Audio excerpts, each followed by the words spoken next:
முருகனுக்கு மாநாடு நடத்தியவர்கள் தற்போது முருக பக்தர்களை கைது செய்வது கண்டிக்கத்தக்கது என பாஜக மூத்த தலைவர் தமிழிசை சவுந்தரராஜன் கடும் கண்டனம் தெரிவித்துள்ளார்.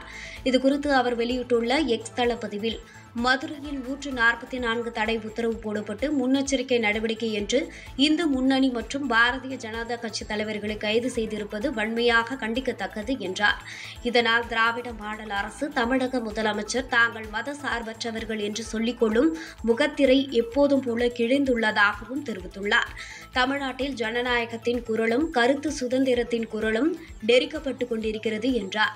முருகனுக்கு மாநாடு நடத்துகிறோம் என்று பொய் வேஷம் இட்டுவிட்டு இன்று எண்ணப்பன் திருப்பரங்குன்றம் முருகனுக்காக போராடும் முருக பக்தர்களை கைது செய்வதை வன்மையாக கண்டிக்கிறோம் என்றும், முருகனுக்கும் மக்களுக்கும் தமிழக அரசு பதில் சொல்லியே ஆக வேண்டும் என தமிழிசை சவுந்தரராஜன் தெரிவித்துள்ளார்.